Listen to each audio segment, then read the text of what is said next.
We are transforming our operations with AI-powered automation to drive efficiency, resulting in a slight reduction of our workforce in operations and marketing. Recent గా Paytm's official statement ఇది just tip of the iceberg మాత్రమే. Recent survey ప్రకారం Google 12,000 employees ని fire చేసింది. Microsoft 10,800 మంది.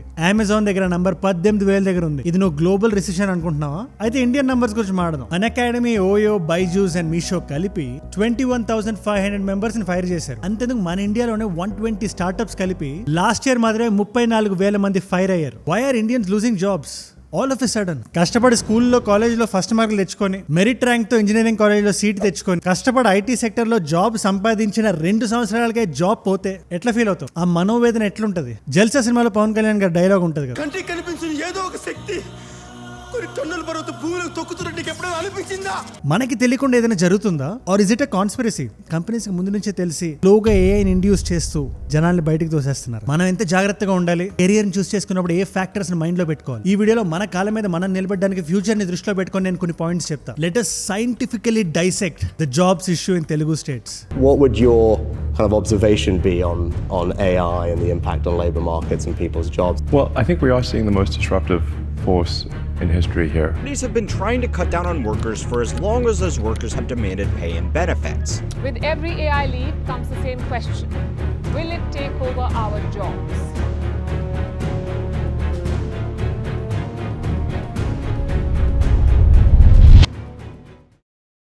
హైదరాబాద్ లో ఒక యూనివర్సిటీలో ఒక క్లాస్ రూమ్ లో ఒక చిన్న శాంపుల్ టెస్ట్ కండక్ట్ చేశారు. ఈ జాబ్ లాస్ కి రీజన్ ఏంటి అని 73% ఏఐ అని ఆన్సర్ చేశారు. అంటే ఏఐ కొత్త టెక్నాలజీ రావడం వల్ల ChatGPT ఒక బేసిక్ వేరియంట్ మాత్రమే. అలాంటివి 100 ఉన్నాయి మార్కెట్ లో. మనుషులు చేసే చాలా పనులు అవి చేయగలుగుతున్నాయి. సో ఈ AI is one of the main reasons అని చెప్పి 73% ఆఫ్ ద పీపుల్ నమ్మారు. బట్ ఈ వీడియోలో దానికన్నా పెద్ద ఫ్యాక్టర్స్ ఉన్నాయని ప్రూవ్ చేస్తాం. Let's talk about AI for a bit. ఈ కొత్త ఇన్ఫ్లక్స్ ఆఫ్ ఏఐ టెక్నాలజీ వల్ల కంపెనీస్ 3 విధాలుగా ఎంప్లాయీస్ ని అటాక్ చేస్తాయి. First is direct replacement. అంటే ఒక పర్టికులర్ జాబ్ ని ఒక మనిషి చేస్తుంటే ఆ మనిషిని తీసేసి ఏఐని పెట్టడం, ఇది అందరికీ తెలిసిందే. రెండోది ఇంక్రీజింగ్ ఆఫ్ ప్రొడక్టివిటీ. అంటే ఒక కొత్త ఏఐ టెక్నాలజీని ఒక కంపెనీలో ఇండ్యూస్ చేయడం వల్ల వర్క్ ప్రొడక్టివిటీ అనేది పెరుగుతుంది. సో 3 జనాలు అవసరం ఉండే దగ్గర 2 మంది సరిపోతారు, ఆ మిగిలిన ఒక్కడిని.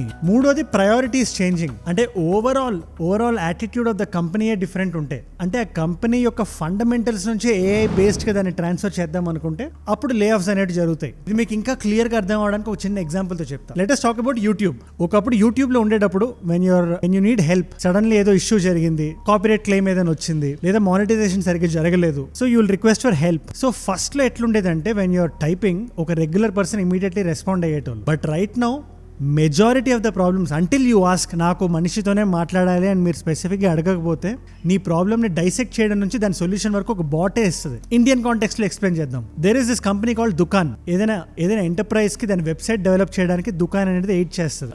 మీకు సింపుల్ గా అర్థమే చెప్పాలంటే షాపిఫై లాంటిది ఇండియన్ వర్షన్ అనుకోండి. Sumit Shah is the CEO of that company. ఒక మనిషి కన్నా ఏ బెటర్ గా చేస్తుందని భావించి నమ్మి 90% ఆఫ్ ద ఎంప్లాయీస్ ని ఫైర్ చేస్తారు ఆయన. It's a bold step, but he did it. ఆయన కంపెనీకి అది అవసరమని ఆయన నమ్మారు. ఇది ఒక చిన్న ఎగ్జాంపుల్ మాత్రమే. ఎందుకంటే ఇవాళ రోజున BPO సెక్టర్ లాంటి తీసుకుందాం. ఈ కాల్ సెంటర్ జాబ్స్ ఉంటాయి కదా, ఒకప్పుడు మనం కాల్ చేస్తే the question is basic. They use to use this technology called RPA, robotic process automation. ఇప్పుడు ఫోన్ ఇలా పట్టుకుంటే एयरटेल में आपका स्वागत है, हम आपके सवालों को सुनने के लिए हमेशा तैयार हैं.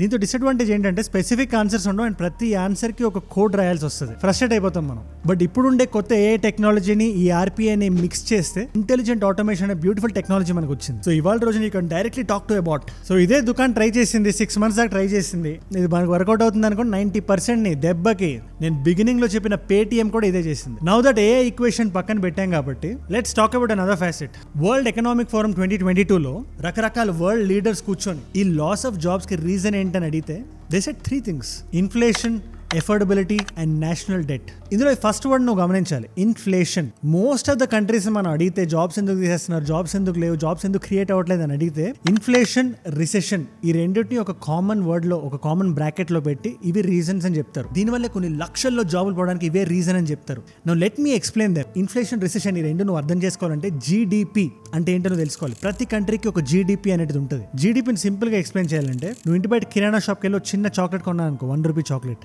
అలాగే దేశంలో ఉండే ప్రతి వ్యక్తి చేసిన ప్రతి కొనుగోలుని సమ్అప్ చేసి యాడ్ చేసి రసీదులు తీస్తే అదే జీడిపి. సో ఇప్పుడు నీకు జీడిపి అర్థమైంది కాబట్టి కోవిడ్ యాజ్ అన్ ఎగ్జాంపుల్ తీసుకుందాం. కోవిడ్ వచ్చినప్పుడు సడన్ గా వరల్డ్ గా పాజ్ పడింది. సో ఆ పాజ్ పడడం వల్ల జనాలు బయటకు వెళ్ళి ఎక్కువ కొనలేదు. సో దానివల్ల ఏం జరుగుతుంది, countries GDP will go down. That leads to recession. Recession గురించి నువ్వు అర్థం చేసుకోవాలంటే బిజినెస్ సైకిల్ అంటే ఏంటో తెలియాలి. దీన్ని ట్రేడ్ సైకిల్ అని కూడా అంటారు. ఈ గ్రాఫ్ నీకు కనబడుతుంది కదా, ప్రతి కంట్రీస్ ఎకానమీ ఇలాంటి గ్రాఫే ఫాలో అవుతుంటది.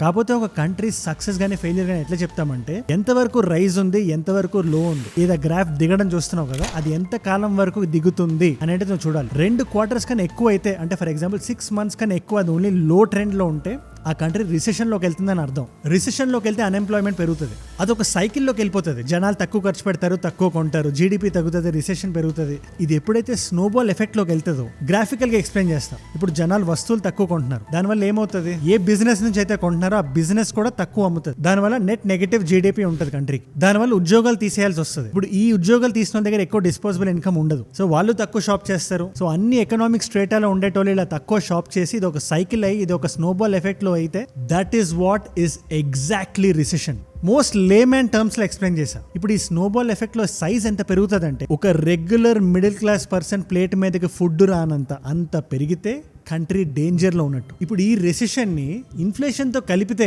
ఇంకా డేంజరస్ కాంబినేషన్ వస్తుంది. అదే కోవిడ్ ఎగ్జాంపుల్ తీసుకుందాం. కోవిడ్ అయిపోయింది, సడన్లీ జనాలు are back to work and they want to buy. ఏదైనా ఒక వస్తువు కొందాం అనుకున్నారు, ఏదో ఒకటి అనుకుందాం, ఒక టీవీ అనుకుందాం. మార్కెట్ లో టీవీలు అన్నీ ఉన్నాయి, బట్ కొనాలనుకునే వాళ్ళు ఎక్కువైపోయారు. అప్పుడు ఏమవుతుంది, supply will be less than demand. అప్పుడు ఆటోమేటిక్ గా prices on the item will go up. Market లో ధరలు పెరిగిపోతున్నాయి అంటుంటారు కదా, this is one of the main reasons. ఒకసారి ఈ గ్రాఫ్ క్లియర్ గా చూడండి. జీతాలు అన్ని పెరిగాయి కరెక్టే, బట్ ఇన్ఫ్లేషన్ చూడండి ఎంత పెరిగిందో, 10.7% అంట. ఈ ఎకనామిక్స్ లో ఇంత డిస్క్రిపెన్సీ ఉన్నప్పుడు, ఒక బ్యాలెన్స్ లేనప్పుడు జాబ్స్ పోవడం అనేది సహజం, లే ఆఫ్ జరగడం అనేది సహజం. కానీ ఈ ఒక్కటే రీజనా అంటే కాదు. Herd mentality of companies. 2023లో సుందర్ పిచ్చే మాట అన్నారు, to match and fuel that growth we hired for a different economic reality than the one we face today. ఇలా ఒక కంపెనీ డిసైడ్ అయింది అనుకుందాం, మార్కెట్ లో ఉండే వేరే కంపెనీస్ అన్ని they will be force to follow it. మీరు అబ్జర్వ్ చేసి ఉంటారు, మార్కెట్ లో యాపిల్ ఒక వాచ్ క్రియేట్ చేస్తే అదే టైంలో different companies they do the same thing. Or Samsung ఏదైనా క్రియేట్ చేస్తే అది నథింగ్ లో చూస్తారు, నథింగ్ ఏదైనా క్రియేట్ చేస్తే అది OnePlus లో చూస్తారు. ఇది ఒక్కరిని చూసి వాళ్ళు కాపీ కొడుతున్నట్టు కాదు, everybody are trying to remain relevant in the same domain. ఇప్పుడు కస్టమర్ సైడ్ నుంచి ఆలోచిస్తారు. The same thing applies to layoffs also. Company ఏదైనా ఒక company let us have more AI in the company అనుకుందాం in terms of work and all. జనాలు అవసరం లేదు అనుకుని లే ఆఫ్ చేస్తే బయట నుంచి అబ్జర్వ్ చేస్తున్న వేరే companies they will also feel why can't we also do it. This is also one of the major reasons for the layoffs and job losses. And ఒక సైకిల్ ఎఫెక్ట్ కూడా ఉంటుంది దీనికి. Imagine IKEA sudden గా lay off చేసింది అనుకుందాం, హైదరాబాద్ లో ఉండే IKEA. And let us assume అందులో ఉండే ఎంప్లాయీస్ అమెజాన్ లో తీసుకుంటారు కదా, జనరల్ గా అమెజాన్ అందరూ షాప్ చేస్తారు కదా. ఇప్పుడు వీళ్ళు జాబ్ నుంచి తీసేస్తే వాళ్ళు అమెజాన్ లో తక్కువ షాప్ చేస్తారు. I'm just giving a rough example layoffs ఎట్లా వర్క్ అవుతాయి. సో ఇప్పుడు ఐకియా నుంచి పోయిన ఎంప్లాయీస్ పోతారు, అమెజాన్ లో బిజినెస్ తగ్గింది కాబట్టి Amazon also will be force to lay off its employees. ఇప్పటిదాకా we spoke about the eagle's eye perspective, పైన లేయర్ లో what is happening for the layoffs అని. ప్రతి student should understand market flaws అర్థం చేసుకుంటేనే నువ్వు రెడీ చేసుకోగలుగుతావు. But right no I speak about student perspective. దీనికి మనం కొంచెం హిస్టరీలోకి వెళ్ళాలి. And don't worry, as usual layman's terms లో ఎక్స్ప్లెయిన్ చేస్తాం, నీకు నాకు అర్థమయ్యేలాగా. కాలేజ్కి వెళ్ళేటప్పుడు మనందరికీ relatives, friends, classmates, father's friend's son, లేకపోతే పక్కింటోళ్ళ అబ్బాయి, ఇట్లా రకరకాల మంది విల్ సీ 28 lakh LPA అంటారు, 40 lakh LPA అంటారు, 50 lakh, 60 lakh, 1 crore, 2 crore, రకరకాల నంబర్స్ మన చెవిలోకి వినబడుతుంది. అది మన మొరాల్ని దెబ్బతీస్తుంది. ముఖ్యంగా నువ్వు ఇంజనీరింగ్ స్టూడెంట్ అయితే. As an engineering student myself, మనకుండే ఇవాళ రోజున 2024లో ఇంజనీరింగ్ స్టూడెంట్స్ ఫేస్ చేస్తున్న ప్రాబ్లం గురించి ఎక్స్ప్లెయిన్ చేయాలంటే అట్లీస్ట్ ఒక 50 years వెనక్కి వెళ్ళాలి మనం. We need to get in to the history of Indian IT boom. ఎందుకంటే ఇవాళ రోజున మనం చూస్తున్న ప్రాబ్లమ్స్ 2017 AICTE అని all India commission for technical education అనుకుంటా, 2017లో 38% of the members India engineering students they not able to crack campus placements. ఈ number 2018కి వచ్చేసరికి 58% అయింది. అండ్ కోవిడ్ తర్వాత వాళ్ళు రీసెర్చ్ కండక్ట్ చేయలేదు, but I'm sure the numbers are pretty high. ప్రపంచానికి IT service ని ఎక్స్పోర్ట్ చేస్తున్నారు. ఇండియాలో ఏంటి పరిస్థితి? సప్లై డిమాండ్ లో అంత వేరియేషన్ ఎందుకు వచ్చింది? ఇవాళ రోజున ఒక ఇంజనీరింగ్ ఫ్రెషర్ 4 సంవత్సరాలు కష్టపడి అసైన్మెంట్లు రాసి చదివి 20,000 30,000 ఉద్యోగాలు చేయడం ఏంటి? 3.5 lakh LPA in 2024 is ridiculous. So to understand this, let's get back in time. 1970s అనుకుంటారు, ఇండియన్ ఐటీ బూమ్ వచ్చింది. ఎందుకంటే అప్పట్లో IBM ని జవహర్లాల్ నెహ్రూ ఇండియాకి తెచ్చారు. అండ్ ద డిమాండ్, ఒక కంప్యూటర్ ఒక రూమ్ అంతా ఫిల్ అయ్యేది, దాన్ని ఆపరేట్ చేసే జనాలు చాలా తక్కువ మంది ఉండేటం. సో డిమాండ్ ఎంత ఎక్కువ ఉన్నా సప్లై చాలా తక్కువ ఉండేది. మీరు ఈ పేపర్ అడ్వర్టైజ్మెంట్ చూడండి, 5 లక్షల ఎంప్లాయీలు మాకు కావాల్సి ఉంటుంది నెక్స్ట్ 2-3 years లో అని చెప్పి ఒక చిన్న యాడ్ ఇది. కోబాల్ అనేదాన్ని వాళ్ళ పీపుల్ కి, మిలీనియల్స్ అండ్ జెన్జీకి they might not even understand what COBOL is. Common business oriented language అని దాని ఫుల్ ఫామ్. సో ఈ కోబాల్ తెలిసిన వాళ్ళు మాకు కావాలని చెప్పి ఒక పేపర్ యాడ్ అది. సో ఈ డిమాండ్ ని పసిగట్టిన Indian education sector engineering students ని 100లో కట్టింది. And they use to say మార్కెట్లో డిమాండ్ ఉంది, నేర్పించే ఫ్యాకల్టీ మా దగ్గర ఉన్నారు, now it's your turn to come and learn అని.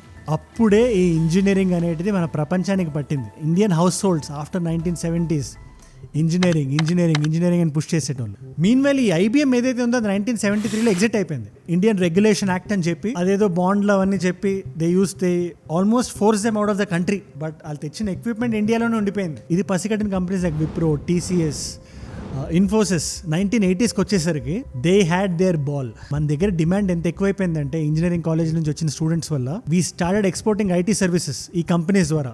ఈ TCS కానీ, విప్రో కానీ, ఇన్ఫోసిస్ కానీ, ఈ 90s కిడ్స్ అందరూ ఈ కంపెనీస్ పేర్లు వినే ఉంటారు. క్యాంపస్ ప్లేస్మెంట్స్ లో కట్టారు, చాలా గట్టిగా డిమాండ్ ఉండేది. But then right now demand has gone down ప్రపంచంలో జరుగుతున్న వేరియస్ రీజన్స్ వల్ల. In today's day and age 2024లో అన్లెస్ యూఆర్ రీజనబుల్లీ స్కిల్డ్, ఏదో ఇంజనీరింగ్ లో అసైన్మెంట్ రాసామా, సబ్మిట్ చేసామా ఆ జోన్ లో కాకుండా నీకు ప్రాపర్ స్కిల్ ఉంటే తప్పితే, నీకు నాలెడ్జ్ ఉంటే తప్పితే, నీకు ప్యాషన్ ఉంటే తప్పితే ఈ కెరియర్ లో సస్టైనబిలిటీ అనేది చాలా తక్కువ, చాలా rare in terms of growth and all.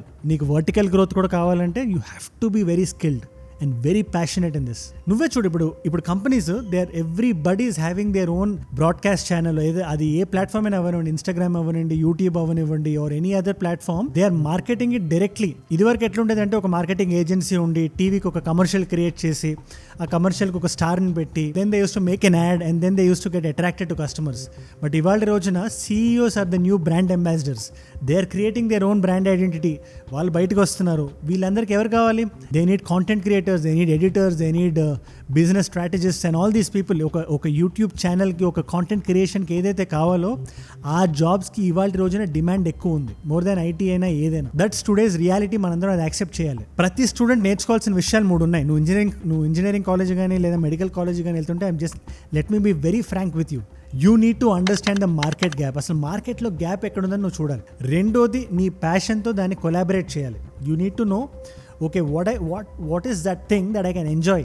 ఒక 10 సంవత్సరాల తర్వాత కూడా నేను అదే ఎంజాయ్మెంట్తో, అదే క్యూరియాసిటీతో ఏ ఫీల్డ్లో నేను రాణించగలుగుతానని నిన్ను క్వశ్చన్ చేసుకో. ఆ ప్యాషన్ని ఈ మార్కెట్ గ్యాప్తో కొలాబరేట్ చేయి. And the third one, you need to be reasonably good. It's a brutal world, చాలా చాలా కఠోరమైన వరల్డ్ ఇది. It's almost like a jungle. ఒక అడవిలో ఉన్నట్టే నువ్వు. సో నీకంటూ స్కిల్ అనేది రీజనబుల్గా ఉండాలి. ఒక అన్నయ్యలా చెప్తున్నా నీకు. All I can say is all the very best to your future. నువ్వు ఏ కెరియర్ పాత్ చూస్ చేసుకున్నా, be strong, be confident and kill it over there. నీ పేరు నీ సరౌండింగ్స్లో ఎక్కువ అవ్వాలి. అలా పనిచేయాలి. మనకు ఉండేది ఒకటే లైఫ్, ప్రాణం పెట్టి పనిచేద్దాం. We need to rise above mediocrity, rise above economic let downs, rise above hate. ఏ జూడ్ అంటే మనం. జై హింద్.